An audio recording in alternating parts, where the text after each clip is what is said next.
નમસ્કાર મિત્રો, ડીજી મિત્ર યુટ્યુબ ચેનલની અંદર આપનું સ્વાગત છે। આજે આપણે પીએફને લગતો નવો જ ટોપિક એટલે કે બેંક કેવાયસી કેવી રીતના કરી શકાય જેનો સંપૂર્ણ માહિતી આપતો વિડીયોઝ લઈને આવી ગયા છે। મિત્રો, પીએફને લગતો કોઈ પણ પ્રશ્ન હોય તો તમે કમેન્ટ સેક્શનની અંદર અમને જણાવી શકશો।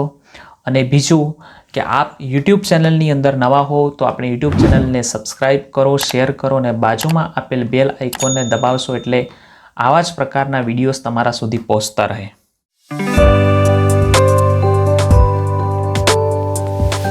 સૌપ્રથમ મિત્રો ગૂગલ ક્રોમ ખોલીશું, જ્યાં આપણે ટાઈપ કરીશું યુએન લોગિન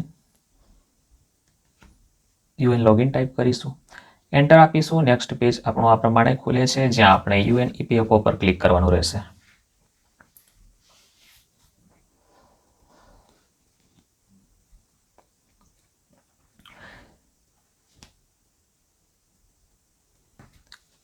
આવી રીતના ક્લિક કર્યા પછી એન્ટર આપીશું।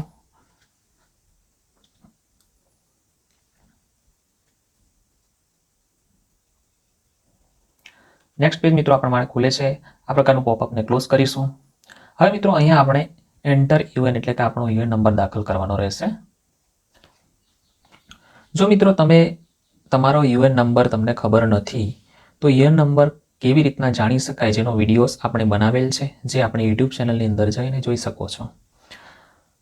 આવી રીતના યુએન નંબર દાખલ કરવાનો રહેશે। હવે મિત્રો નીચે એન્ટર પાસવર્ડ એટલે કે જે પણ આપણે પીએફ પાસવર્ડ છે બનાવ્યો હશે તે અંદર ટાઈપ કરવાનો રહેશે।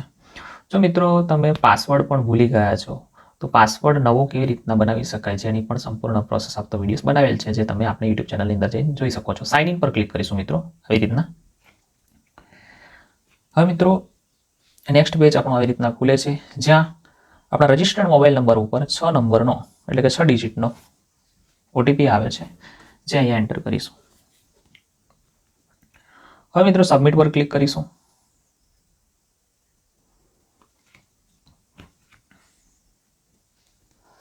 ક્લિક કર્યા બાદ નેક્સ્ટ પેજ આપણું આવી રીતના ખુલે છે। હવે મિત્રો આપણે મેનેજમાં જવાનું છે। મેનેજ પર ક્લિક કરીશું એટલે ડ્રોપ મેનુ આવી રીતના ખુલશે। કેવાયસી પર ક્લિક કરવાનું રહેશે। હવે મિત્રો આપણે અહીંયા બેંકની કેવાયસી કરવાની છે એટલે કે બેંક એકાઉન્ટ નાખવાનું છે, એટલે બેંક પર ક્લિક કરવાનું રહેશે। Add KYC. હવે મિત્રો અહીંયા બેંક એકાઉન્ટ નંબર આપણો નાખીશું। કન્ફર્મ માટે બીજી વખત અહીંયા આપણો બેંક એકાઉન્ટ નંબર નાખીશું અને અહીંયા બેંક આઈએફસી નાખીશું। હવે મિત્રો વેરીફાઈ આઈએફસી પર ક્લિક કરવાનું રહેશે। જો મિત્રો પોપઅપ આવી ગયું છે વેરીફાઈ આઈએફસી, આપણો આઈએફસી વેરીફાઈ થઈ ગયો છે। બ્રાન્ચ નેમ બરોડા ગુજરાત ગ્રામીણ bank, bank name bank of Baroda. હવે મિત્રો ચેક બોક્સ પર આપણે ક્લિક કરવાનું રહેશે। આવી રીતના ક્લિક કર્યા બાદ હવે આપણે સેવ પર ક્લિક કરવાનું રહેશે। હવે મિત્રો આપણા આધાર સાથે જે પણ મોબાઈલ નંબર લિંક છે તેના પર ઓટીપી આવશે। અહીંયા ઓટીપી દાખલ કરીને સબમિટ પર ક્લિક કરવાનું રહેશે। મિત્રો આવી રીતના પ્રોસેસિંગ થશે પછી નેક્સ્ટ પેજની અંદર જુઓ, bank account number verification is under process, a notification has been send your mobile, એટલે અંડર પ્રોસેસમાં આપનું કેવાયસી બતાવે છે મિત્રો। એટલે આવી રીતના કેવાયસી કરવાની પ્રોસેસ છે મિત્રો। અહીંયા જોઈ શકો છો તમે સ્ટેટસમાં વેરિફિકેશન અંડર પ્રોસેસ। મિત્રો 2 થી 5 દિવસની અંદર આપણું કેવાયસી થઈ જશે, એટલે સ્ટેટસમાં પછી વેરીફાઈડ બતાવશે। આવા જ પ્રકારના વિડીયો જોવા માટે મિત્રો આપની યુટ્યુબ ચેનલને સબસ્ક્રાઇબ કરો, તમારા મિત્રો સુધી પહોંચાડો એટલે કે શેર કરો અને બાજુમાં આપેલ બેલ આઇકોનને દબાવશો એટલે આવા જ પ્રકારના વિડીયો પહેલા તમારા સુધી પહોંચશે।